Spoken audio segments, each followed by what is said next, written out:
What up, Whisper Nation? Welcome in to the Thursday Night Football Show. And I know what you're thinking. Wait a second. There's no football on tonight. That doesn't matter, okay? Because we're talking football, and it's at night, and it's Thursday. So it all makes sense, right? I'm Big Travie. You can find me on Twitter at Big Travie TFW. I'm welcomed by Austin Sear. You can find on Twitter at Austin_R_Sear. Johnny Gametime Hicks. You can find on Twitter at Johnny_Gametime. My boys, how we doing, man? Thursday Night Football Show. We're launching it right here. Off season's ready to go. Dude, I'm stoked, man. I'm stoked to be back with you. We've gotten like real news and notes coming up. Like Dynasty leagues are starting to be impacted. My fanhood has already been impacted. Green Bay Packers memorabilia all around my life. I mean, I'm just excited. I'm just excited to be back with you guys. I'm totally honest, dude. No joke there. Also, Johnny, the NFL went absolutely ham this week with some news and notes, as Austin was just saying there. Is this I feel like this is definitely more normal than we know, like than we realize, right? Like I think that this is something that there's always been some like unusual circumstance, but I feel like there's always some unusual circumstance with somebody carrying the load, carrying the drama. And now we get to discuss it, keeping us going all year round, just like this channel, just like our Dynasty leagues. Let's go. Well, if you like that NFL drama, you like the fantasy football implications of that drama, hit that subscribe button, hit that like button, help us out with the content. We're trying to get over 3,000 subscribers before we start the regular season, so help us hit that goal. Austin, Johnny, I'm appreciate being on the mic here with you guys. We're going to get into some of this news and notes. We did have some stuff, we did our pre-production meeting. We had some stuff come in through there. We're going to talk a little bit about that news and notes first. The first one we have here is the fact that the Chargers have traded for Khalil Mack. They're sending a 2022 second-round pick, a 2023 sixth-round pick, and the Bears are going to, in return, give up Khalil Mack, who not long ago, guys, was traded away for a boatload of first-round picks to the Las Vegas Raiders. Those picks went to the Raiders. Austin, I'll start with you here. Khalil Mack, I mean, not a bunch of huge fantasy implications maybe here, but how are you feeling about what the Chargers did here as far as trying to maybe get Herbert more opportunities, give them a chance to maybe win that division this year? Well, it's an interesting point that you bring up there. When you reference it in terms of Justin Herbert's fantasy output, I'm thinking about the reasons why we thought Dak Prescott was so through the roof 2 years ago. Was his offensive weapons great? Sure. Does he have the arm talent to make it happen? Yes. But what was the extra factor going on for the Dallas defense that made him really exceptional? It was bad, right? Like bad defenses are good for fantasy quarterbacks. So I don't necessarily love this for Justin Herbert. Now, I do have some advantages I'm sniffing out here for Austin Eckler in the run game. Defense allows you to run the pace a little bit more, and usually you see teams wanting to go to the run when they can. It helps them control the clock. It's less risky, and you need to be able to have a defense to supplement a run game for that actually to happen. So on the Austin Eckler side of it, Travie, I kind of like it. On the Justin Herbert side, though, I think we have a lot of historical examples to say a good defense is not good for your fantasy quarterback. Yeah, I would tend to lean with that. John, you have any conflicting remarks here as far as Khalil Mack going to the Chargers here? Or are you kind of on board with that fact that maybe this actually hurts the offense overall? Yeah, I think that's the big point. I think Austin hit it on the head right there. That's something that we're really going to have to talk about, or probably won't be talked about enough, is that fact that, hey, this Chargers defense was pretty solid or pretty good from a fantasy standpoint last year. But then you're talking about now an even better one, whether or not Khalil Mack can return to what he was a couple of years ago, right, when the Bears did make that big trade. I think he still can, seeing that what we've seen from these other guys, right? I don't. He's not that old, right? I off the top of my head, I can't remember how old he is.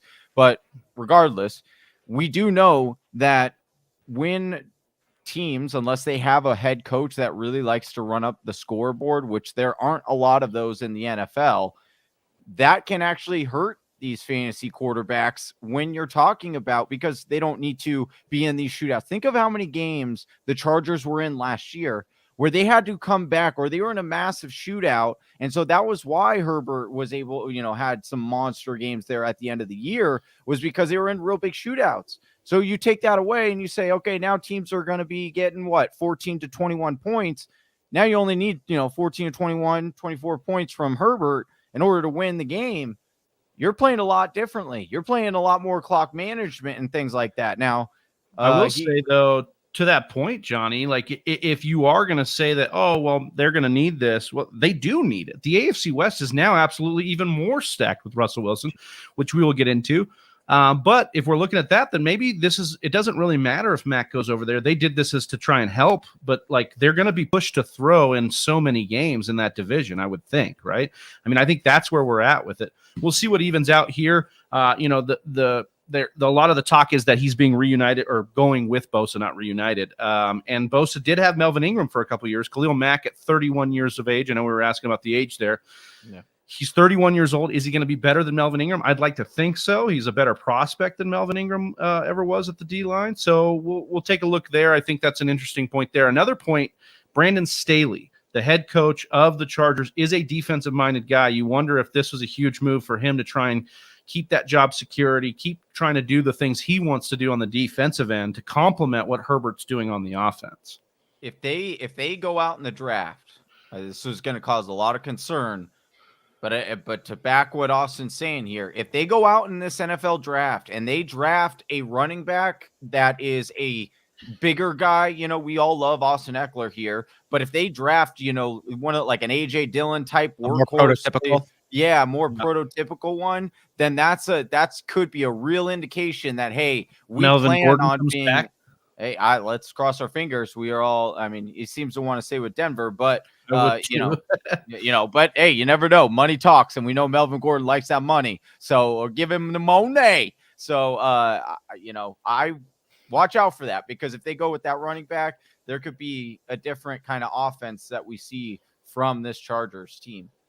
A different offense is what the Washington, that's right, Commanders are looking for as they trade for Carson Wentz. Hey. Here we go, commies. Here we go. So yeah, Carson Wentz. Carson Wentz is a commie now. I mean, a Commander. And so I feel like a Tom Brady football right now, man. Before I give Austin the mic to just spew what he wants to spew on not only this franchise but maybe this deal, let's talk about the compensation here. Washington is going to receive a 2022 seventh-round pick from Indy as part of the Carson Wentz deal, which means they get Carson Wentz a second and a seventh. The Colts get a second and a third and a conditional third. So a lot to be made of the fact that Wentz keeps popping around and he still has some sort of value. Austin, where is he at for you? What does he do for a guy like Terry McLaurin, Antonio Gibson? What's your overall thermometer on this? It's got to be positive. It's got to be positive. My deflated demeanor comes from the name of the Washington football team more so than it does who's behind center for them right now. We haven't taken a second to discuss this new name, and I hope we don't ever have to take more than this because it breaks my fucking heart, dude. I love the Washington football team name so much, and the Commanders is like, to me, it's regressive. It comes from an older point of view that is tired. It's not connected enough to anything truly righteous. I think it's half-baked. I think it's cheap. I think they could have done so much better, and they arguably had the best team name in the entire league as was. And it would be like some Dan Snyder crap to like go ahead and just take the one good thing you guys had and just to sprinkle some like 1980s bullshit toxic masculinity on it. Like, I'm sorry. And all the jokes that the Washington football team deserves all of the silly nicknames that are about to come their way. I'm just excited to see that. Here we go, commies. Here we go. Yes, I'm for that. But I will be rooting for Carson Wentz. Going over to the real meat of the subject here, I think that Carson Wentz I think we're going to learn who and what Carson Wentz is this season. This, to me, we just said it in our Toltem, our League of Records group chat. Tucker, Chunky Butts, asked the question, our good friend, when are we going to recognize that Carson Wentz is not a good quarterback? And I'm like, well, after this season, we'll find out if your statement is really true or not, right? Like, he was disappointing 2 years ago in his final year with Philadelphia. It's hard to say that he wasn't coming off of an MVP caliber set of expectations at least. And then he has a disappointing season, but then he comes in last year. And I think around the league, we're seeing a flavor of disappointment stay with Carson Wentz, but I think that that's a little bit overboard. I'm not saying that he is your savior and he's anything to get excited about, but I'm not recommending getting disappointed about Carson Wentz. If I was a Washington fan, I'm looking forward to this, not just because it's the best quarterback situation I think we found ourselves in a couple of years if I was a Washington football team fan, but because Carson Wentz went 27-7 last year in terms of touchdown to interception ratio, just under 4-1 touchdown to interception ratio. Like, that's a phenomenal stack right there. He had another rushing touchdown he put in, and keeping ankles with two sprained ankles for the majority of the season. To be fair, with one of the best offensive lines in the league, the best running back in the league, some of the, you know what I'm saying? Like, he had a lot. He's up there. How good were the wide receivers? No. Hey, that's wide receivers. Are we saying Washington's better or equal to Colts? Hold on. Why do we Playmakers is close. Hey, Michael Pittman or Terry McLaurin? I mean, I take Terry McLaurin, hands down. Right. And we're taking Jonathan Taylor over Antonio Gibson, but the margin's not that wide. If Gibson's healthy, Thomas, you're going to take Logan Thomas over, which, by the way, Logan Thomas, ding, ding, ding. We're not taking anybody over Mo Alley Cox. I'll tell you that much right now. Our boy, Mo Alley. I like it. You know I'm on Mo, Big Mo. But take a look at it, right? The playmakers, they weren't great in Indianapolis, and they were still one win away from the playoffs, a game that they did lose, a game they lost against Jacksonville. Right. Yeah, it was horrible. And that's why you got to temper expectations for Carson Wentz, regardless of a 27-7 touchdown to interception ratio last season. But he's 29 years old.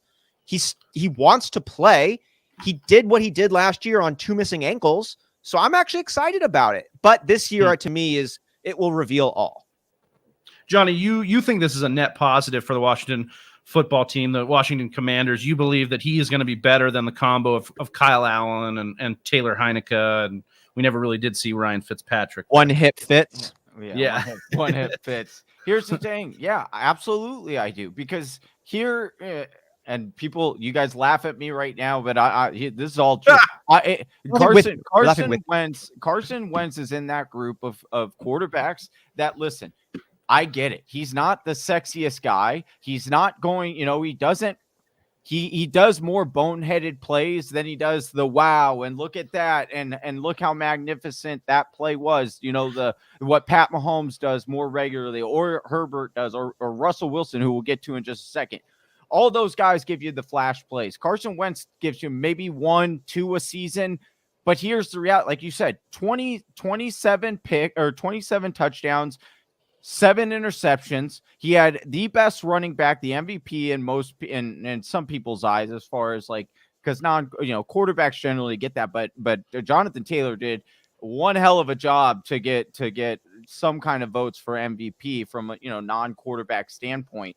So that was the big thing with Carson Wentz is, and I know like some of the people that come back and, I know big Pat McAfee's big counterpoint was like, oh, well, you could have had a whole lot more. There was like 4 interceptions you could have had in one game with the 49ers. They just dropped. Well, here's the reality.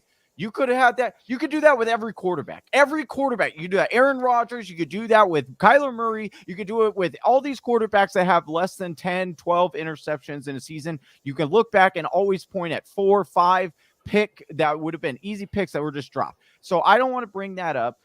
I think it's ridiculous we talk about that. And then from the other standpoint, I'm not picking on Travis here, but I just, when it needs to be kind of like talked about, when he's like, well, what about the offensive line being so good there, as well as a really good running back as well? Well, I mean, last time I checked, Gibson is a really good running back. This will probably help him even more because Carson Wentz doesn't mind dumping off to running backs.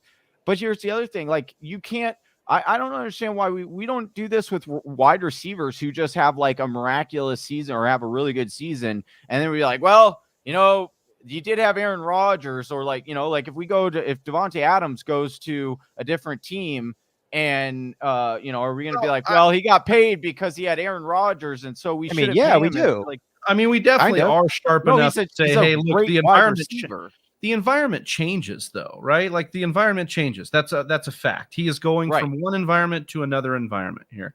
Mm-hmm. And I think if we're just looking at it X's and O's, it does beg the question of how much of his success not throwing picks was built off a beautiful play action run game that was pretty much unstoppable. Some of the better defenses in the league were not able to stop Jonathan Taylor last year. And when that happens, of course, your quarterback's going to be able to play a lot better. I'm not trying to take anything away from Wentz. I'm just trying to ask the question if it is that much of a lateral move, or if we actually think this is a worse situation for Carson Wentz. And I tend to think it's going to be a worse situation, but we will see. It is in the NFC East. It's, a similar division as far as AFC to NFC in winnable games and opponents not being that great. So that should be something that he could look at. Just so I understand your point, is it because of Jonathan Taylor and the offensive line, you think he's going to an inferior situation?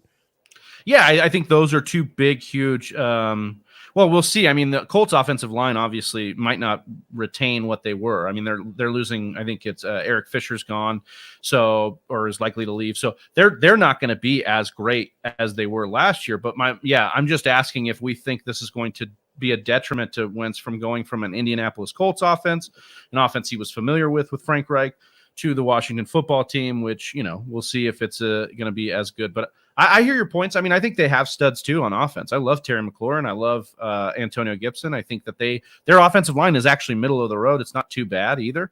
And so just want to say right now, Logan Thomas is real cheap right now for Dynasty. I would be going and trying to get him right now because Carson Wentz loves to use the tight end, and Logan Thomas already really heavily involved in that. Well, you can't get him from me, Johnny. He's on my team. He's on my team. But, there is one thing I wanted to say. There is one thing I really needed to say on this one. Just hold on one second. Peekaboo, Frank Stomper. I got you. Go. I know you weren't thinking that one was coming out right there, but it was. Expect the unexpected. Got to say what's up to Freak Stomper 49er in there. We've got to say what's up to Mr. Miyagi. Yo, Johnny. Yeah. Yo, Johnny with Cooper gone from Dallas, most likely. That hasn't been announced yet. And Schultz got tagged. I keep hearing double tight end set that could be used heavy next year. Zeke comeback here, Johnny? Question mark. Matthew Berry this week saying that Zeke is going to be very undervalued this year from some of the things he learned from the combine. I'm going to try and stay away because I lost in every league I drafted Zeke, but we'll see what happens here. Johnny, what's your take on Zeke? If he's just kind of too soon. Well, I do think it's too soon because we'll ultimately see where his ADP ends up settling. But I do think that he will be a value from one aspect. I do like where Mr. Miyagi's head's at on what the set could be. It would be interesting to see if they go that route. Generally, they do like to still split it three ways. Schultz is just a really good tight end, and it makes more sense to tag him for as far as money wise and cap wise. But the other thing is that because Tony Pollard, we all have that, and similar to, getting off of what we were just talking about with Carson Wentz, everyone has like the end of the season Carson Wentz in their minds, and they're like, oh, the Carson Wentz lost to the Jaguars. They didn't make the playoffs when they should have. Like, that's what we remember instead of the 27-7 ratio, right? Similar in this situation where people are going to remember Tony Pollard being more explosive, being heavily, used more towards the end of the season. And I think that's going to weigh down Zeke's value. And I do think he will be a value because I think he'll probably go in that third or fourth round because it's becoming is this a split workload of 50-50? And then I think it's ultimately just going to end up going back to, Zeke gets the majority of the workload and they'll still use Tony. But that's what you guys think. There's anything different on that? Or is that, I think the contract states that they should probably still use both of them, similar to what they did last year, I would imagine. I think that plummets Zeke from the first round, obviously. But how far? Are we looking back end of the second? Are we looking middle of the third? Is he washed? Is he done? We've seen a decline in 2 years. 1 year we said it was maybe because Dak wasn't around. Last year he got outshone by our guy Tony Pollard. So I think that's what we're looking at right now. You don't get vibes right now with Zeke, man. Do you know who I think Zeke is this year coming up? I think that Zeke is David Johnson first year in Houston. I was looking at something like that, like a David Johnson, and Todd Gurley first year in Atlanta. He's not as exciting. He's just not. Right. He doesn't have that same burst. The eye test is different, but he's still performing and is going to do well. And you're going to be bummed that he's not netting you 25 points per game. But then, hey, look, he just had 80 yards and 2 touchdowns. you know, in this game. Like I see a lot of that coming up. Dallas or otherwise. Going back to the Wentz comment, says Gibson gets a boost with Wentz. I did want to highlight Johnny talking about dumping off to the running backs. Remember in Philly and even in Indy last year, a lot of targets to the running backs in a Carson Wentz system. So this could be very, very good for for Antonio Gibson. So and scary. All right, boys. Whisper Nation, we're moving along to maybe the biggest headline before the rest of the trade. Maybe Aaron Rodgers staying with the Green Bay Packers. Now, it was reported that he was signing a 4-year, $200 million deal. Those reports were outshunned by Russell Wilson's contract, which means that Aaron Rodgers said, hold the 45 minutes later. Basically, 45 minutes after Rodgers said he was coming back and their contracts were out there from Ian Rappaport, a source we trust, or he has sources he trusts. Rodgers then tweets, says, hey, everyone, I just wanted to clear some things up. Yes, I will be playing for the Packers next year. However, reports about me signing a contract are inaccurate, as are the supposed terms of the contract I signed. I'm very excited to be back. Flex emoji, hashtag year 18, heart emoji. Surprised he didn't do the, I love you emoji. Maybe must be really pissed. Rodgers is returning, boys. That's the point here. We've got him for at least one more year. I'll reserve my thoughts on this as I kick it to Austin, the other Green Bay Packer fan on the panel here, and just see where you're at with this and what we think, because I think the biggest part of this news isn't out yet until we know for sure what the contract is. That's really what I would think is the biggest thing here. What are your immediate takeaways from this? My immediate takes on this are he signed a 4-year deal, and I'll take a step back. Whisper Nation. Love you guys all so much. Little insider tidbit here, but we like to say when Johnny, Travis, and I are talking about certain players and our emotional takes get going and we start throwing out some slanderous remarks, we like to ground ourselves and say, would you say that in front of that person if he was live on this stream?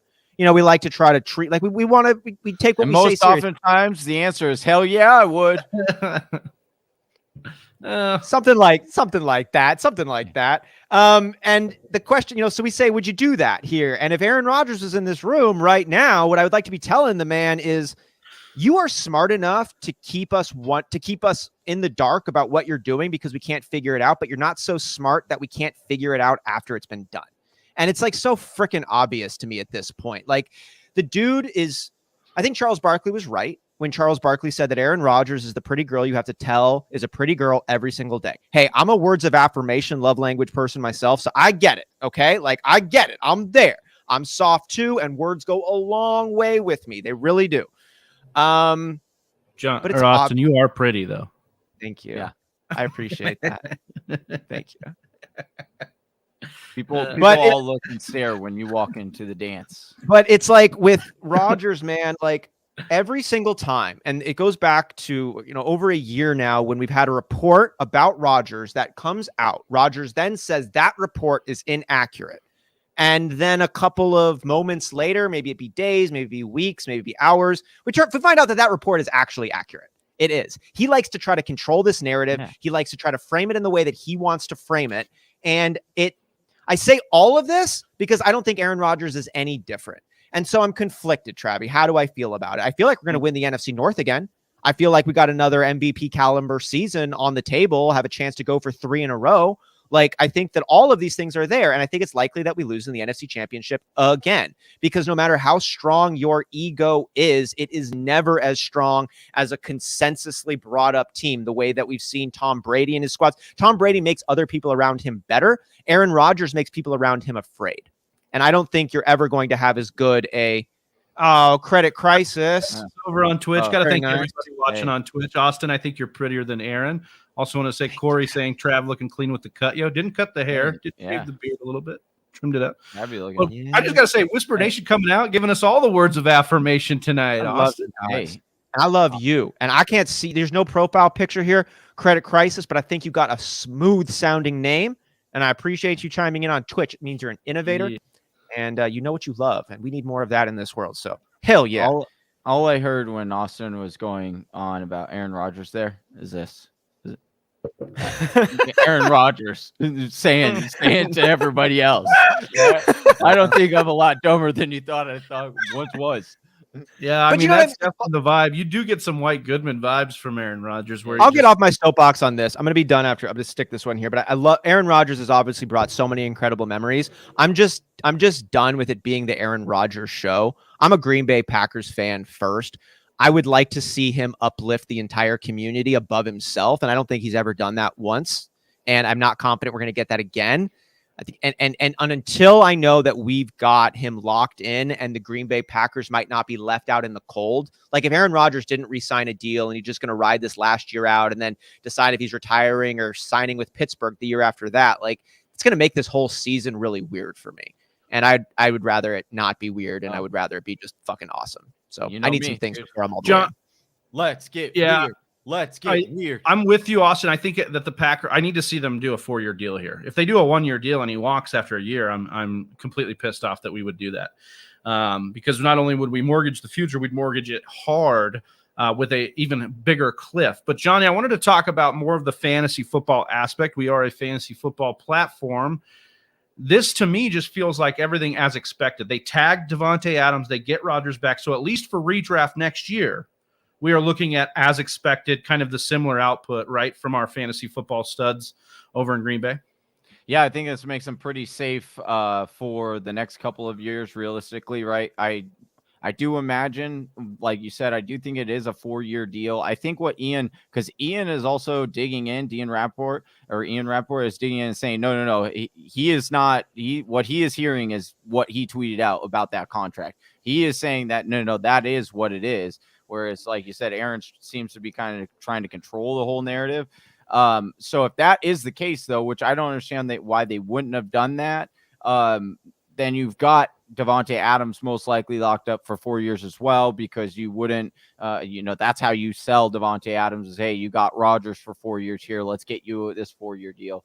And then, mostly the pieces, this is good too. It will be interesting to see what those contract scopes are, because, guaranteed money, is what a lot of this is, and front loaded. And so that allows the cap space to be a little bit more manipulated so they can bring in other guys. Hopefully they do. Here's the interesting part. And what I do think that they ultimately need to do, they need to trade draft picks in order to get some players that are these values that, because these players that are, name value guys, I want to say, but like these bigger name wide receiver, how many times do we say like, oh my gosh, that player was traded for only that? I guess the Khalil Mack would have been money reasons, but because they freed up a lot of space with that. But right. Yeah, I'm with you. Like, trade some picks away, mortgage the future for this. If you're going to go all in right here, mortgage a little bit of the future, not money wise, but pick wise. Exactly. What wide receiver could we get for a second rounder right now? Is that what you're kind of suggesting? I think Amari Cooper might be. You could go like, because exactly they're Amari Cooper anyway. Thank you. Like, so you could get Amari Cooper for a second, or a couple seconds. You probably wouldn't even have to do that. You could probably, maybe because they're going to release him. Like, give them those weird things. You're like, I'm just get Amari Cooper for a 5th and conditional 7th. Right. Yeah. Exactly. Yeah. Exactly. Go do something like that, and then we're talking.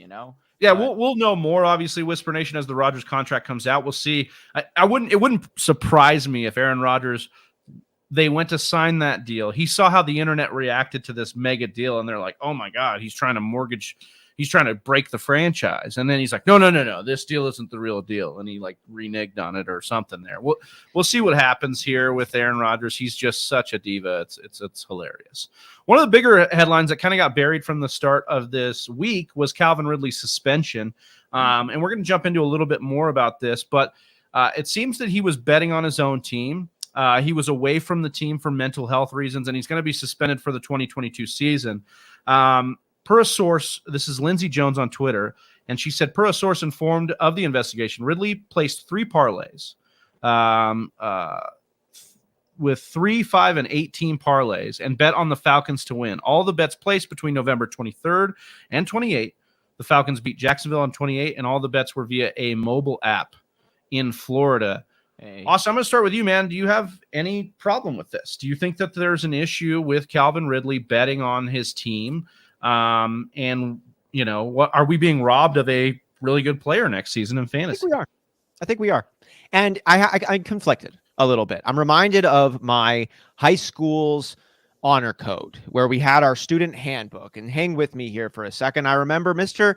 Bazanson saying, look, students, is there a reason why 2 rings are in somewhat way more acceptable than 3 or 4? Is there a real reason why we say you can only wear 2 rings? And he's like, of course not. There's no intrinsic reason of why 2 rings is acceptable, but 3 rings is not and worthy of attention. He said the point is for you to follow the rules, to learn the discipline, and to operate within the guidelines. Okay, fine. Calvin Ridley's not a high schooler, though, and the NFL is contradicting itself upways and sideways and inside and out. Pick a preposition. The NFL is probably contradicting itself in whatever preposition you choose. Couple of things. This isn't even connected to gambling, but NFL players, I'm pretty sure, are not allowed to appear in alcohol advertisements. Have you seen how many alcohol advertisements they have? Or maybe I might be conflicting that one. I remember Richard Sherman going off about a rule on the sponsorships that NFL players could have with alcohol and then what the NFL actually does. Take gambling, though, the issue at hand right here. There was a world when the NFL and gambling were trying to distance themselves. Well, since that, the NFL has a team and a Super Bowl in Las Vegas. FanDuel, DraftKings, Underdog. We all love them. We do them on the show. We're partners with those guys. Love it. But let's not pretend then that gambling is this seedy underbelly environment worthy of distancing yourself and suspending players. NFL needs to get with the times. They need to get with their own times. Stop contradicting themselves left and right. And what's up, Miami Dolphins owner? What's up, betting, influencing games, $100,000 paid to Brian Flores allegedly for trying to lose games. Meanwhile, you're investing in an online gambling platform. Like, for reals, dog? Like, come on. Yeah, this is fucked up, man. Yeah, it does seem to be a shade of like, do as I say, not as I do, kind of with the NFL, as always. It seems to be how they always operate. We will see how this develops. Corey Dean coming in here, he says they can't let that go. If players start thinking it's no big deal, it gets bad fast for integrity. That's his claim here. And what does that mean? Let's break Corey that down. Dean, he will appeal. But bad for what integrity? I hear that all the time. What integrity is damaged by gambling? If you're gambling for your team, let's just say gambling for your team to win. I think that's the line we have to draw, right, Johnny? Like that's what we were talking a little bit off air is if you got in and started gambling on prop bets as a player and then affected the game like Brady and Gronk did, as we've seen before. But Johnny, how do you feel about this? Well, according to when you talk about from the eyes or the perspective of a gambling site, it's the whole notion, or from, basically what the NFL is saying is the NFL or these gambling sites, they generally don't want people in there that know more than the average Joe. It's very similar to counting cards, right? Like, is it illegal to go and count cards in Vegas? Technically, no, it's not. But does the average Joe know how to count cards? No. Therefore, it makes it frowned upon. Very similar to, like, that's what they're claiming for Calvin Ridley. Calvin Ridley plays in the NFL. Therefore, he could be privy to information that the average Joe is not, i.e. like a certain game plan, or if a player is injured or expect to be out that most people aren't, then it could lead to some shady stuff. I get all of that. I do. But the reality is, one, he was not with the team.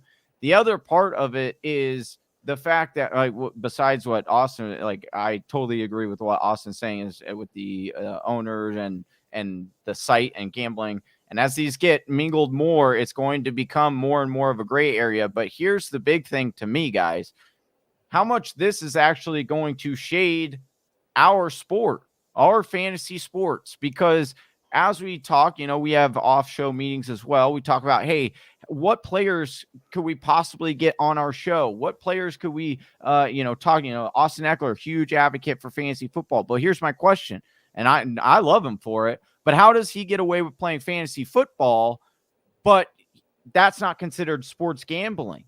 When it's basically, there are people, there's a reason why, you do these bet slips and the main ones win often, and they're the same winners because there is some kind of algorithm to it. Not saying it's full, it is football, that's why we love it, but there is a bit of a formula. And so what does that do for fantasy sports with athletes being able to, come on our show and talk about fantasy sports and be involved with it? Because now that's what they're going to be like, Well, Calvin Ridley just lost $13 million for placing a bet. How do I know that this, fantasy sports seems like betting to me? I don't want to play that and risk losing my whole contract. Can we sync this up to Corey Dean's point here, talking about a slippery slope? I think this is a bit of a red herring as well argument, but I have a simple solution. I think the question at the bottom of the board over here says, should players be allowed to bet? And I would say, I think it is philosophically and logistically consistent if you allow anybody connected to the NFL, player, owner, pick an involvement level, you can bet on yourself as long as you bet on yourself in the positive. As long as you bet on yourself to hit the over in terms of your yards, you hit the over for the wins. You bet on yourself to win. How is that any inconsistency? How is there any inconsistency with that to you just going out there and trying to win, for playing for a new contract, for playing for new sponsorships? I'm with you, Austin, on betting on yourself. It reminds me a little bit of a wide receiver's out there and he's in pregame warmups. He's like, "Oh, I feel it today." If maybe he's mic'd up and he's like, "I feel it today." I woke up feeling I'm gonna go off. Dude. Yeah, I'm gonna go off right now. 5 for 100 and a touchdown, and he bets that. I think that's fine. I just do think that there could be that slippery slope we talked about. If you bet prop bets and then he doesn't have 5 catches, and then he's sabotaging the game because he wants that and he wants to hit his money. That's where I think maybe there's a cap on how much they can bet. Maybe there's a cap on what they can bet on, for sure. That's a fair point, because you could mortgage your entire life savings. You could put $50 million on me getting over 5.5 catches. Yeah, can we not act like it's not like players can't just pay one of their buddies to place some bets? Like, it's not for sure. I'm sure if people have gambling problems, that's going to happen. I think Corey Dean makes a good point too. You talked about people in the organization, refs next. I mean, where is the line in the sand? We talk about, what was the guy's name in the NBA? Donahue, dude. Donahue. So we talk about this where it could be. I don't know if that's something we want to, I don't mean to bring that up to our Suns fans here, but don't even. So, dude, you did, doggy. I did. I'm sorry, but that's where we're at with it. We need to be careful here. Corey Dean saying he thinks of fantasy football as a fair line in the sand. I think that there could be some more. Maybe only money line is allowed. Let's only allow these players to bet on their team to win. That's the only bet they're allowed to make, and I think you'll get a lot of underdogs betting on themselves. Joe Burrow would have been placing bets probably left and right. His dad bet on him, as Austin's brought up before, to win the Heisman. So we have some situations where I don't think that's completely I hope. I just hope that we are around and going live the day it comes out that Michael Jordan was actually suspended for gambling and betting on his own teams, and not actually because he wanted to step away, and see how much that narrative shifts around, it's acceptable because everyone holds Michael Jordan to this high standard. I cannot wait for that moment, because when that comes out, you will hear so many people that are right now saying, this is the worst thing ever. We can never have anybody do this. And then watch when it comes out finally that Michael Jordan was actually betting on himself, and people will change their minds, and then we'll have a bigger discussion that will probably lead to somewhere, because Johnny, I don't know where that just came from, but that was wild. Johnny's baked in Jordan versus LBJ debate always has to come up, and he's throwing some shade at Air Jordan here. Hey, you brought up refs and basketball, dude. Don't even. I started to get a little heated. Well, boys, we're gonna move the show along. We've got more to say, obviously, on that, and we'll know more in the coming weeks on the Stephen Ross and the Calvin Ridley issue, as if he does appeal. But we wanted to talk a little bit bigger questions here on our former first-round draft picks. Some of these guys will probably retain some first-round status going into fantasy football for 2022. But we wanted to talk a little bit about these guys: Dalvin Cook, Zeke, Derrick Henry, Aaron Jones, CMC. Some of these guys that were available in the first round. And if we talk about those names as I listed them off, what can we say in common? They got hurt. They missed time. They have looming questions about their off the field activities. They've got looming questions about where they might go. We'll start with CMC, boys, as the Panthers are officially listening to offers for Christian McCaffrey.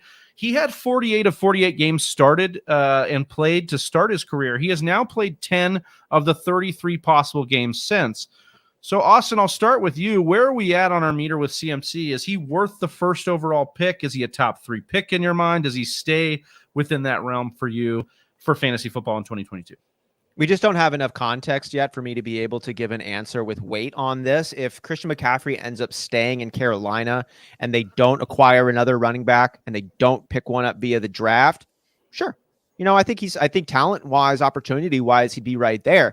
Now, I think the best thing for Christian McCaffrey and the team that he eventually plays with, Carolina or another, would be to have him be a complimentary 1A, 1B type of player in this situation. I don't think you want to see Christian McCaffrey, if he's on your payroll, getting 20-plus touches a game. I would rather see Christian McCaffrey in that 10 to 15 touches kind of category, get him 7 or 8 carries, 7 or 8 passes, and let the man do what he does and play the whole season. Now, it's no guarantee that he's going to get extra juice if you reduce his workload, but I think there's a lot of suggestions to say that it would.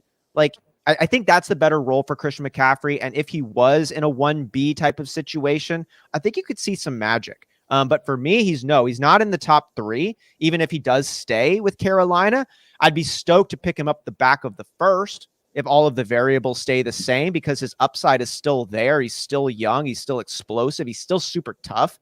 But he does have new injury concerns. We don't know how much usage he's going to get moving forward. And until all those questions are answered, I'm going to be observing. But he's not a top 3 pick for me anymore after we've just seen injury-wise, and that's probably going to continue unless something else changes. Johnny, you tend to agree with that. You think if he stays in Carolina, would you risk that pick in the top 3? Me personally, probably not, because I don't like to be as risk adverse in that first round. Do I think he ultimately ends up going top 3? I do. I do think that that's where he will. Why? Because we do tend to have a shorter mind when we're playing fantasy football, and we will remember the ups versus the downs with CMC, and we'll, look at him and say, hey, last year, sure, he disappointed, but he was injured the majority of the time. And so therefore it's like, oh, okay, I can understand why he wouldn't go number 1. But number 2 or number 3, I think if you slide down that, people just remember, oh, here's the upside of this guy when he's healthy. And so I think he just remains there. But now getting back to your second point, would I take him? I probably wouldn't. But he's probably, when I do my rankings, going to be top 3 because I haven't heard anything of any kind of different schematically or anything like that, or them reducing the workload. They've only said, no, we're okay giving him. Yeah, Carolina's been really like that guy driving their head into the wall with CMC. Yeah. Every time he comes back, they give him 30 touches the next game. It's really wild to watch them do that. And they're like, oh, yeah, assume logical coaching. They do the opposite of that there. Mr. Miyagi pointing out this segment is why I think Devontae Adams is one of the safest first-round picks. I would tend to agree with that. Cooper Kupp is another one you really like here in the top 5. I wanted to ask Austin quickly before we get through some of these other guys in the first round last year. We have a little bit of a changing of the guard between running backs in the first round. Jonathan Taylor, Joe Mixon, Austin Eckler. Some of these guys are going to actually scoot up above some of these guys we're going to talk about today, guys falling out of the first round. Zeke, as we talked about earlier, potentially Aaron Jones, and then we just talked about CMC as well. Saquon Barkley for sure. Yeah, Saquon out of the first, 3rd, unless he goes to Buffalo. Another guy that's probably likely to slide out of this first round, if not the league, is Alvin Kamara. So we have an incident that's I like how you said that, slightly out of the league. Maybe. Yeah, maybe. We'll see what happens here. There is a case against Alvin Kamara that's being pushed till April here because as of February 5th, Alvin Kamara and 3 other men were alleged to have stomped on the victim approximately 23 times and punched this poor man 9 times. The police said the victim suffered a fractured bone in his eye socket, according to the incident report filed by the Las Vegas Metropolitan Police. This trial has been pushed to April, as we said. This is from NOLAnews.com. There's more than video. Young's attorney, who is the victim, said in court, according to the Review Journal, there's a bunch of interviews. There's also surveillance out of the limo. There's a lot of electronic surveillance. So, Austin, we're looking at Alvin Kamara, Sean Payton gone, Drew Brees gone. Team is massively over the cap. And then we have this situation with Alvin Kamara. What are you doing with we'll just make it a Dynasty question. What are you doing with Alvin Kamara in Dynasty here, Austin? Probably sitting on him unless I can find an eager trade partner. Like, I'm not stoked about Alvin Kamara's situation this year, regardless of the off the field incidents / crimes. Like, we saw him get more banged up. We've expected this for a while. The way he plays the game, his stature, these things, and all of the variables pointing to his elite status have changed. I'm not saying Kamara is out. I'm saying we don't know about Kamara. And Johnny talks about pro risk aversion. At this stage in the draft of where Kamara is likely going to be on the table for you, I'm not happy with it. I don't feel great about all of the variables that were mentioned. And then you throw in this legal situation. This is no joke, guys. Like, I've always heard the line, you only look down on somebody if you're going to help them up. That is not what they were doing when they were looking down on this dude. Like, and we've seen, like, he's not going to have the court of public opinion on his side. You're a professional athlete who just went ham on a dude, like a defenseless dude, basically. Like, good luck. If you're not in prison, like, the league might just take a spell on you. You know, the way that they did for 10 games with Kareem Hunt, the way that they did with Ray Rice, you're gone out of the league now. Like, it's not that far apart from those two other examples. So I'm well, yeah. If I can find someone to trade him, I'm happy. I'm not stoked to pick him up in redrafts. I mean, if we've got clear video here, I don't know how the NFL doesn't look at this as maybe not being in the league anymore with Alvin Kamara. I mean, the big difference with some of the names, obviously, that you said there were these were acts against women, of course. But, you know, breaking a human being's face is breaking a human being's face, man. We shouldn't be doing that, especially if you're an athlete who is physically more gifted than the average, you know, bear that's walking around next to you. So I think that's the situation that really, you know, it's a shame we keep having to talk about these things, but it is a huge name in fantasy football and a huge name in football that we have to discuss. I want to keep that train going here, unfortunately, Johnny, with Dalvin Cook, who was accused of domestic violence in his own right. Now, not as much video, not as much clarity in the case for him, and has not been suspended by the league yet. We'll get Kevin O'Connell in as the new head coach, the former offensive coordinator for the Rams last season in their Super Bowl run. Where is your thermometer on Dalvin Cook? We'll just talk in redraft here and then in Dynasty if you want to add that as well, where you're at with our guy Dalvin Cook in Minnesota.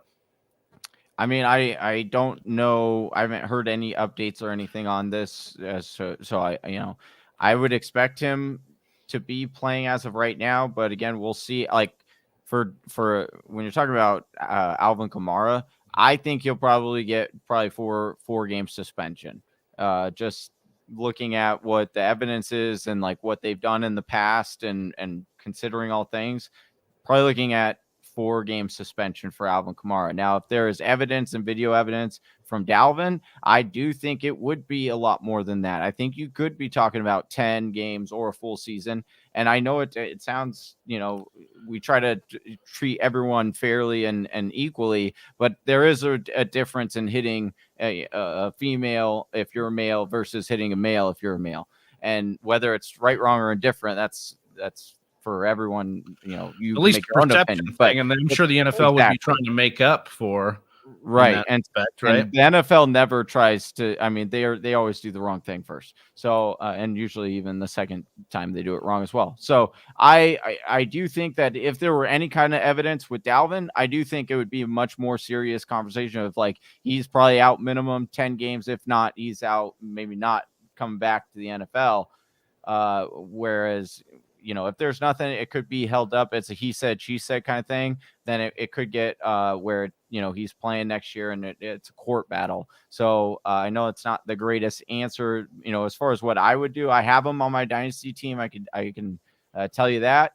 I'm kind of stuck. Like I can't really trade him away because I'm not going to get a value that I gave up to get him because people are kind of worried about this. And then you don't also so you don't want to trade him away for nothing, but at the same time, it could end up just, you know, kind of working itself out and he's there the whole time. And then, like you said, you're getting the Rams offensive coordinator in there as the head coach. They usually use one running back still. So Dalvin should still be up there as far as usage. And we'll see what Alexander Mattison is a free agent right now. So do they bring him back? Do they draft another running back? That also will tell a lot about what they intend or what they actually know as well, right? Because if they just let Alexander Madison walk, they also don't really draft a running back. Maybe they pick up a couple. They're believing that he's going to be fine. Yeah, I would. Yeah, that's going to have a lot of tell there. We've got other question marks that were first rounders last year. Derrick Henry, the age, the injury bug finally caught up to him as he kind of stayed healthy his whole career. This much volume tends to mean that the cliff is coming. We've got a guy in Aaron Jones who restructured his contract, but still is under contract with the Packers. AJ Dillon kind of coming on strong. Aaron Jones had his own kind of injury situation there. Austin, when we talk about these guys, CMC, we'll just remove Alvin Kamara because we have no idea what will happen there. CMC, Dalvin Cook, Derrick Henry, Aaron Jones, Zeke. When we talk about these first rounders, you talked about Saquon. Which of these carries the least amount of risk for you? Which of these guys is the guy you will be drafting with the most confidence back in the first round in 2022? Out of those guys you just mentioned? Yeah. And we're not saying Joe Mixon or we're not talking about any of the elevators? Not of the guys that kind of overshot the landing. Derrick Henry. Okay. I thought that might be the answer to the question, just as far as his role in the offense probably isn't likely to change much. He came in, he played. He got 2 touchdowns. In that AFC game, his first game back. Like, he's special in terms of size, metrics, what he has done. You're obviously concerned about the tread on the tire. It'd be all right to see him not get 40 touches a game if they could drop it down to like 22. But, it's just like, if of those guys you mentioned, it's Derrick Henry. Yeah, I would tend to agree with that one. I'm with you there. Moving on to some more news that happened this week. Johnny Austin, BMW, our guy, Big Mike Williams, contract extension. Dude, let's give this guy a round of applause here, BMW. Go, get paid, dude. Spend that money.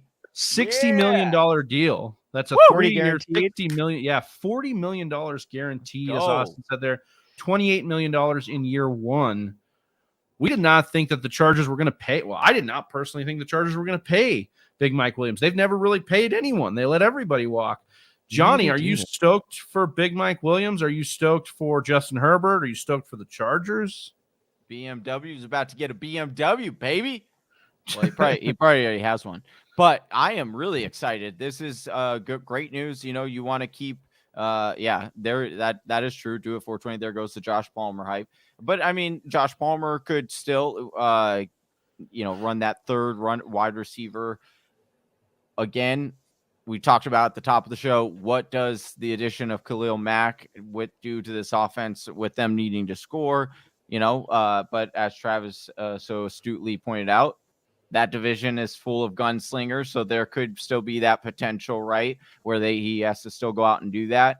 But I'm really happy for BMW. I think he deserves it. I think he showed last year I think he finally started to emerge, right? He stayed healthy for the majority of the season. He got over 1,000 yards receiving, and he showed what he could be, part of his ceiling in the first 6 weeks. He was the number 1 wide receiver, top 4, or for the first 4 weeks, something like that. He was the number 1 wide receiver. So, but Austin, still, he was very volatile. He had a huge first start to the year and then kind of got dinged up, and you didn't hear much of that, wide receiver 1 prowess. It kind of evened out as we thought. Are you buying more of what he did at the beginning of the year, or do you think it's always going to be a roller coaster with wide receivers like this? I think it's going to be close to a roller coaster with Mike Williams, but I think it has evened out just a little bit. It's got so many interesting variables contradicting themselves in this situation here. The big winner on this one is Mike Williams' agent. Like, good job, my guy. Like, way to frickin' go. Because the Chargers are hoping for Mike Williams to meet and maybe exceed what he's already done. And he's only done what he did last year one time. Johnny talked about him breaking 1,000 yards. He had 1,146 for 9 touchdowns. That's really nice.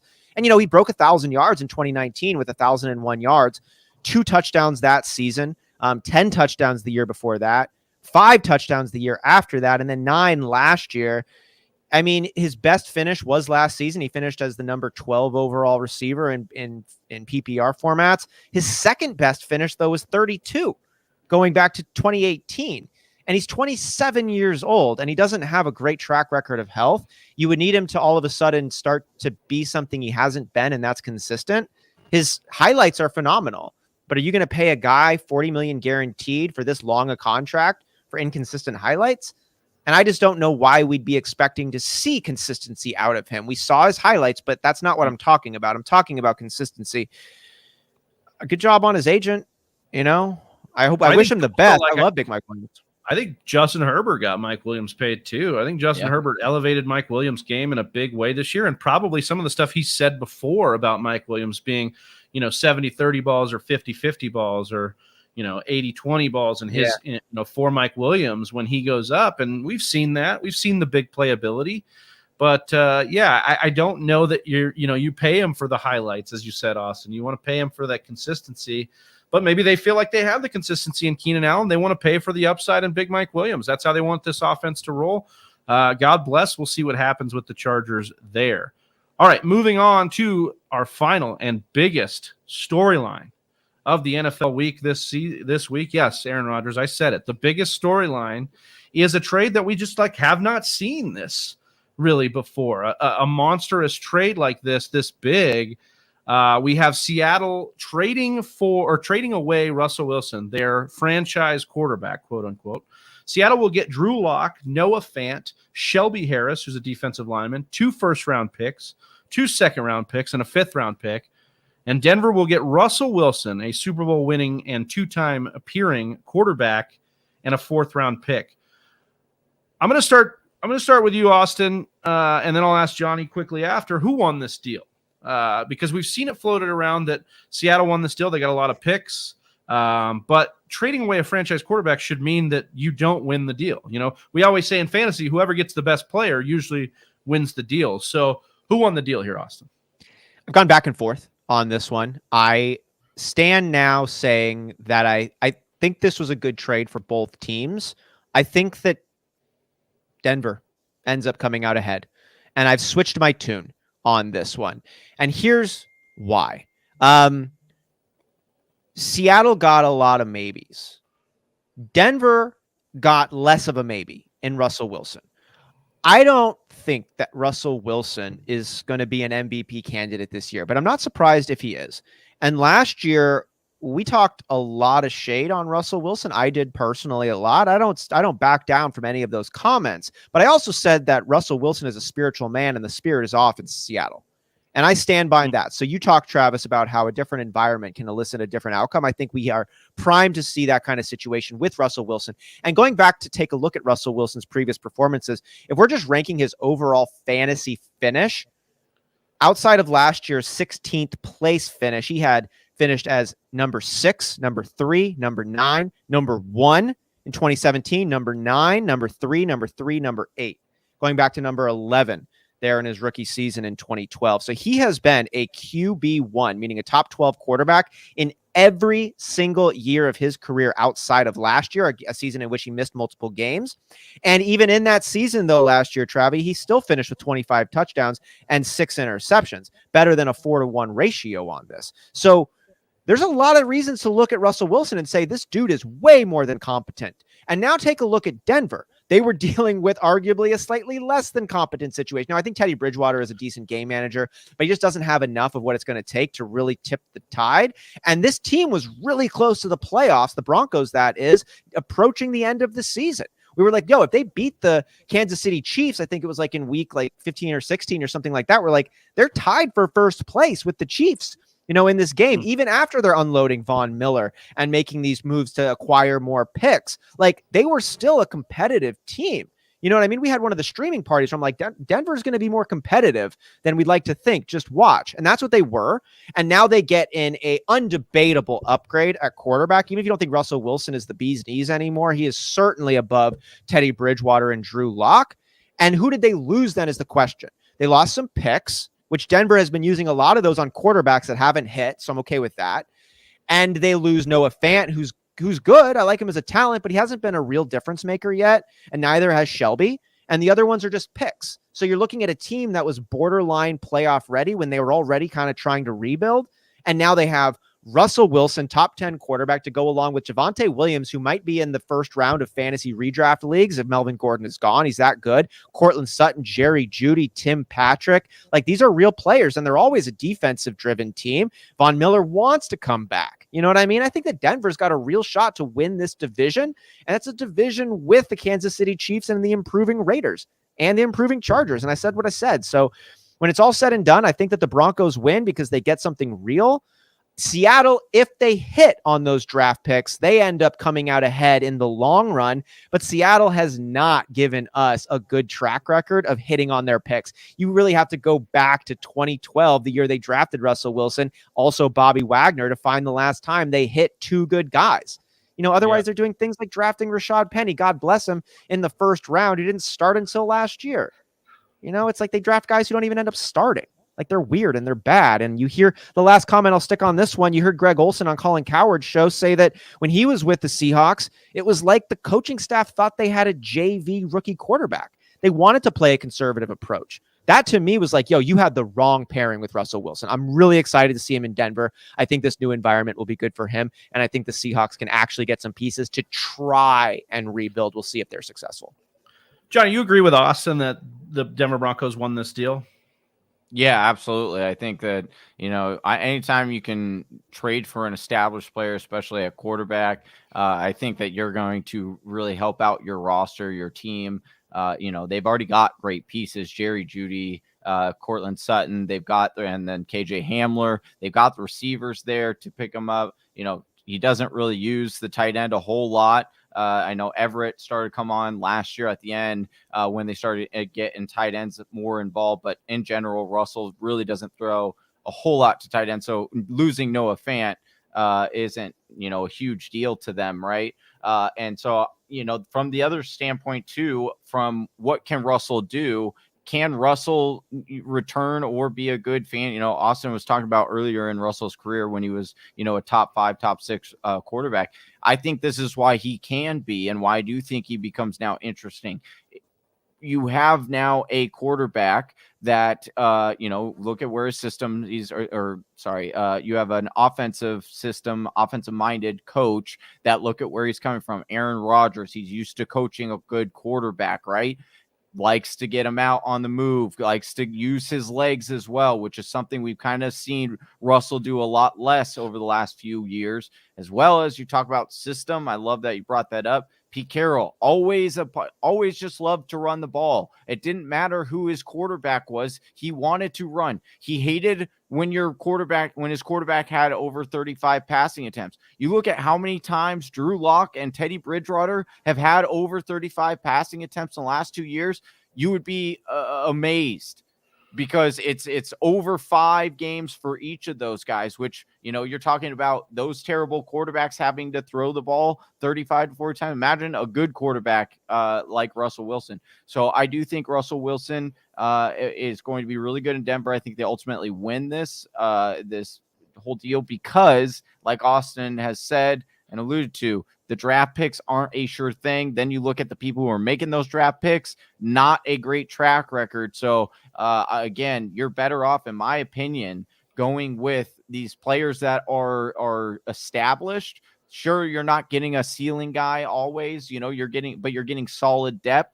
You're getting solid guys that are going to do their job. And then going back and just touching on this, because, you know, Russell Wilson leaving, a lot of people are like, oh, what is Seattle going to do now? I honestly think this is fine for Seattle. I think this was the best move, to Austin's point, too, as well. When you first started, like, they both come out winners, because Pete Carroll, this is great for him. Now he can use a guy like Drew Lock, or get, you know, trade for or draft a quarterback, right? And he doesn't, he just be game manager. You don't need this where he has to be this superstar and electric and making all these highlight plays. Just get the ball, don't turn it over, turn around and hand it off to our running backs, because that's what we want to do, and protect our lead, because we have a 12th man and it's really hard to win here. That's what we want to do.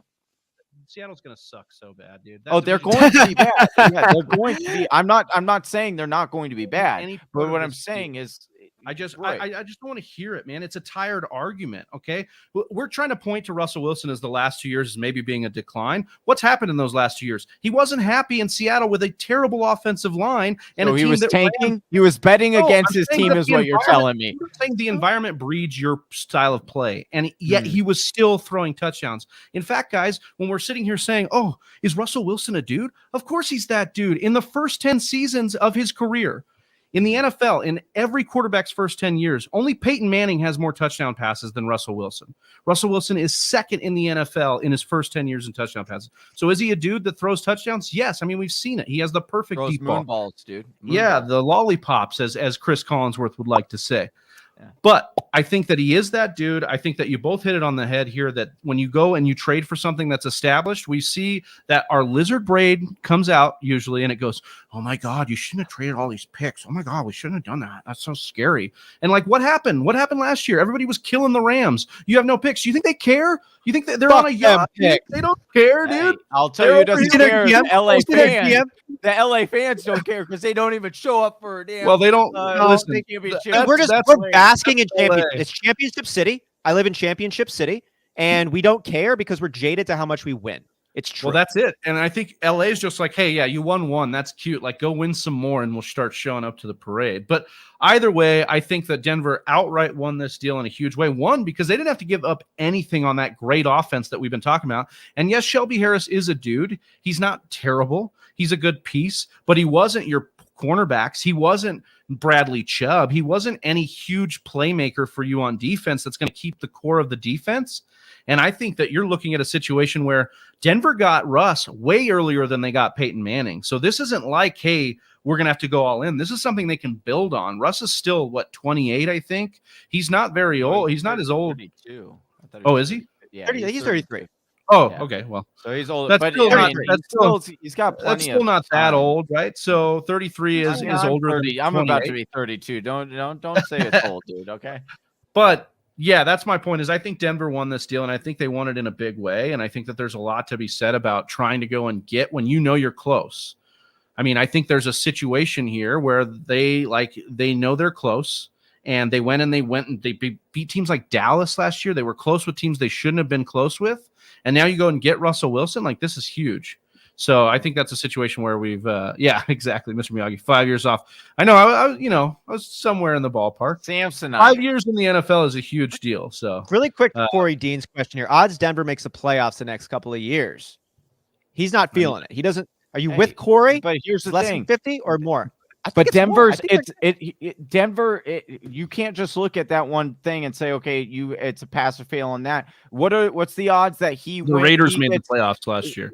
What are the odds that but even looking at the Seattle's division, Seattle Cardinals, 49ers, and Rams, what are the odds with Seattle's roster? The way it is right now, even if you had Russell Wilson on it, you probably had worse odds to make the playoffs in that division with that team than with Denver in that division. Well, I would agree with that. I think that Denver is further along than Seattle before the Russell Wilson trade. Yes. Yeah.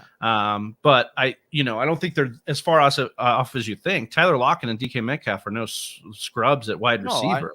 Right. I think Seattle could have done this the right way. On defense, you would take. I was saying 3 weeks ago or 4 weeks ago that Russell Wilson should have been the one they invested in, and they should have fired Pete Carroll because he was probably long overdue, and they should have invested in Russell Wilson and building this team around him.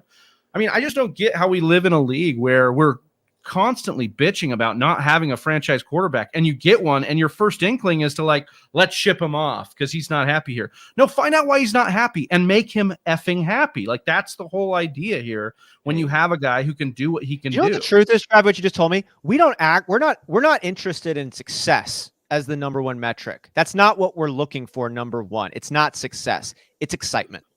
That's what we in the NFL care more about than success. We want excitement, which is why you 100% it. Because you look at these. So we were talking about, we had that quarterback conversation right before the show. And that's the exact point that I had kind of realized, is that as people who love to watch the NFL and watch these quarterbacks, you're not successful unless you have highlight games, highlight changing plays every single week, and you are constantly putting up 4 to 5 touchdowns. Because if you're not doing that, you are not a good quarterback. You are a trash quarterback. I'm not saying that. I'm saying this is the general consensus, because that's what's coming out. When the reality is, hold on, but the reality is, you look at these quarterbacks and you don't need that. You don't need that. So trading that away, and do I think Russell Wilson will account for more wins? Yes, I do. Do I think that having an Aaron Rodgers accounts for more wins? Absolutely, I do. But over the long span, and we were talking about building a whole team, I don't know if it's necessarily as great to have a guy like that over a Jimmy Garoppolo, over a Kirk Cousins, who are these game managers who don't have big, like they just get the ball to where they need to go. And the playmakers. Okay, so Russell Wilson and Aaron Rodgers have 2 Super Bowls combined over the last 15 years. How many Super Bowls does Jimmy Garoppolo and Kirk Cousins have? I didn't say just one of those guys. I said I'm saying, okay, but you're saying you're comparing lower tier and better wins. Matthew Stafford's one. Look at who's the guys better than both Kirk Cousins and Jimmy G, right? Like that, he's better than them. But he would. And they traded the farm to go get him. Right. But going into last year, everyone said, "What's the big deal with Matthew Stafford? He's not that great. He's a middle of the tier. He's only won 1 playoff game or never won." Threw for 5,000 yards. Maybe you're listening to the wrong people. We should go back to the. I'm just saying, this is why everyone was saying, why did you trade for a guy like that when he's not? I mean, I think people were definitely on the negative side of that, but I don't think it was. I think it was a lot more split than you're, trying to let on. I think that. I mean, I don't know. I think there's conflicting. Like, you could be San Francisco and totally out scheme everybody and get yourself a replacement level quarterback, right? You can go and get Jimmy G and win with that. I think that's fine. Sure. But I think that, they haven't won yet either. So I don't know what we're looking at. I mean, yeah, but are we playing for Pro Bowls, Mr. Miyagi? Like, is that what matters here? I don't know if that's what I think Johnny is trying to say here. Is Baker Mayfield is a decent quarterback. That was a Baker Mayfield tweet? Was it? He is a bit. Carson Wentz or Baker Mayfield? I would take Baker over Carson. I think they're pretty similar. I think Baker's more exciting. I don't know. Stafford can play pretty exciting Josh Allen ball a lot of the times where you just don't know what the hell he's doing. Here's the thing. I just want to point this out really quick. Just over, since 2011. So you brought up, because you said Aaron Rodgers has a chance. So does Russell. I just took the 2 guys that you said versus the 2 guys that you would go and take over them, because you could build a better team around those guys. I think is what your argument was, right? Like, if you sink your whole roster development into the 2 guys in Russell Wilson and Rodgers. Or you could go the other route, right? And you could be Minnesota or San Francisco and get Kirk Cousins and Jimmy G. Kirk Cousins, by the way, has a massive contract, but we'll just put that. What I am more so am saying or insinuating here is that we think the media and in general thinks, hey, you have to have this flashy, over the top quarterback that is way excel, like an Aaron Rodgers, like a Russell Wilson, in order to win a championship. And I don't think that is necessarily, which is against my own, by the way, against what I originally thought, because I was like, that's why I was so heavily, and I love Kyler because I think he's a game changer. But obviously with all the information that's been coming out, I have been putting a little bit more thought into, hey, would it be better if we just traded away Kyler and got one of these other quarterbacks like a Kirk Cousins or something, and then use that money and use that the draft capitals that you could end up getting back for him to build a better team. And I think, and I believe, based on, when you're looking back at the last 10 years of Super Bowls, unless your name is Tom Brady, there was Aaron Rodgers on that list, Russell Wilson, but then you've got Eli Manning. He's not spectacular, right? He played spectacular. Huh? Well, we've got Matt Stafford, Tom Brady, Patrick Mahomes, right? Nick Foles, Russell Wilson, and Peyton Manning, but you could say washed Peyton Manning. Here, let me jump in here on this one. How about this? Every team is incomplete because there is a hard cap. I like to joke a lot about the hard cap, and I'll continue to joke about the hard cap because it's not real, but it is kind of real. And so what that means is not any team is going to be fully complete. You're going to have a hole at special teams. You're going to have a hole in your secondary. You're going to have a hole at the offensive line. Quarterback covers holes unlike any other position in sports. A great quarterback will cover up a lot of holes. And my favorite example is Indianapolis Colts Peyton Manning being the best team in the NFL. He's out for a season. They're the worst team in the NFL, and they draft Andrew Luck that next year. One player missing took him from the best to the worst. I don't think you can look at any other position. Now they're asking if they could get in Jimmy Garoppolo as their quarterback. Because So with these quarterbacks, though, they cover up a lot of holes, and you can have a team that wins without a quarterback good enough to cover up holes, but you got to be so fucking solid at every other position with no room for error. Like the 49ers were probably the closest team we've seen to that in a little while, and it's still not enough, though, to get it over a team that's got a little bit more shine. So, Travi, the way you ran it down there, like, you know, we might want to poke at the Nick Foles side, but Nick Foles was balling, you know, during that run. Like he was playing really Carson good. Wentz was considered a franchise quarterback that year that kind of helped them get to the positioning where Nick Foles then took over and balled out in the playoffs for them. So, I mean, I think what we're seeing now is a blend of these things where, you know, first of all, the quarterback market, as the guys in the chat are popping off here. Mr. Miyagi saying Jimmy cap hit is $26 million. That's why they want to get rid of him. So like we talked about Kirk Cousins and Jimmy G as if they are lower tier, because they are lower tier than these guys, but they're still massive cap hits because the league still wants these quarterbacks. So I think the point that I was trying to make is we're seeing a blend now of like, if you can get to where the Rams and the Buccaneers and now the Broncos got where they said, hey, we're really fucking close. We need a quarterback. What do we got to go do? Let's go trade the farm or offer whatever we can in Tampa Bay's case to go get the quarterback and put us over the edge. Now, there's other teams that can't do that. They just don't have the flexibility, the market appeal, whatever it is to do that, right? They're going to have to do what Johnny's talking about with you take these other guys, you build around them. And that's just the lack of talent in the league too, that you're going to get at the position. But I think, you know, kudos to a team pulling the trigger on something like this. When we see teams like, you see teams like Chicago or whatever beating themselves up because they didn't take Pat Mahomes in the draft or they didn't pull the trigger and go and do these things. Kudos to a team buying into excitement, as Austin was saying, and pulling the trigger and going to get a deal done. I'm really excited. I did move to Denver, so the buzz is around here too. But I'm excited to see Russell Wilson in Denver reinvigorated. I'm excited for that division, and I'm excited to see, you know, what it does to the development of a guy like Patrick Mahomes and Justin Herbert to be challenged by a guy like Russell Wilson 4 times a year. I think this is all great for football. And, you know, I think it's really good for my Packers too if we keep seeing really good quarterbacks leave the NFC. I'm all about that. I just got to say, though, I just want to give this shout out to, you know, you could take this too, Big Travi. Take this little tidbit of information. When you're in the mile high, things cook a little quicker there in the mile high. Oh, so you think you're gonna let him cook? Hey, so when you let it cook, you just got to be, be ready for that. Be ready for that. You turn that heat down a little bit. Dinner soon, so yeah. I'm taking it. That's good. That's some good stuff. Well, that does it for our big topics here. I want to thank Whisper Nation for showing up with us here on this Thursday night football show. We're going to be rocking with you each and every week, 3:30 p.m. Pacific time.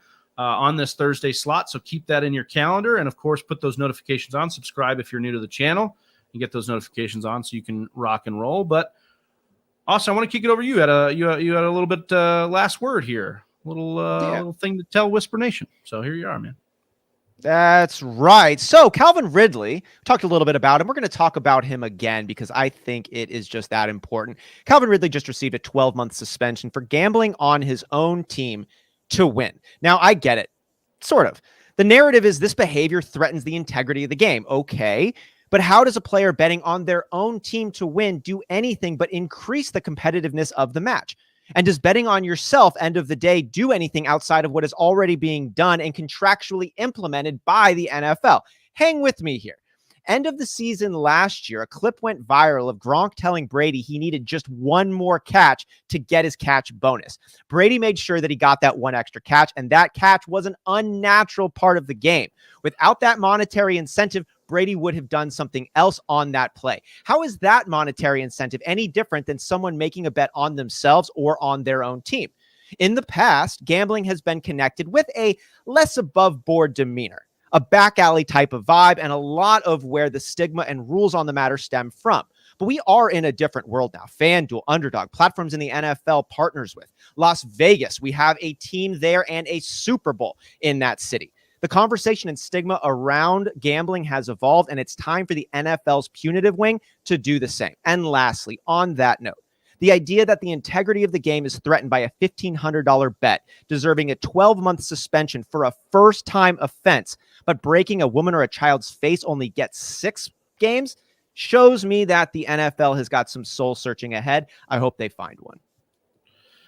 Well said, Austin, as we continue this conversation on gambling in sports, like especially in the NFL where it's so on the forefront, we're going to have to keep talking about things like this. I mean, just as a brand, we were talking offline, guys, about how do we balance out gambling in the sport and in this thing that we love, and how do we figure out what the right conversation is to have and the right, parameters are. I think the NFL, as Johnny said, doesn't always get that right, but we'll see what they do here going forward. I'm excited to see how it plays out. We'll get there. Keep it going. Keep it moving. Keep evolving. Get there. So make sure you guys are in there with us. Monday night, we're going to be going mock draft. Mock draft Monday is continuing on Monday night in this beautiful month of March, continuing the alliteration vibe there. I am Big Travie. You can find me on Twitter at Big Travie TFW. You can find the boys Johnny Gametime on Twitter at Johnny_Gametime. Austin Sear at Austin_R_Sear. We are the Fantasy Whisperers. We'll see you next Monday. Peace. Peace. Right here. Oh, hey, you made it to the end of the video. If you like what you saw and you want to learn how to dominate your own draft and win your own league, head on. Wrong one. Boom. Got it. Right here. Oh, hey, you made it to the end of the video. If you like what you saw, go ahead and hit subscribe. And make sure you hit that bell so you get notified anytime we drop new content or go live. And if you're still not sold yet, check out one of these videos.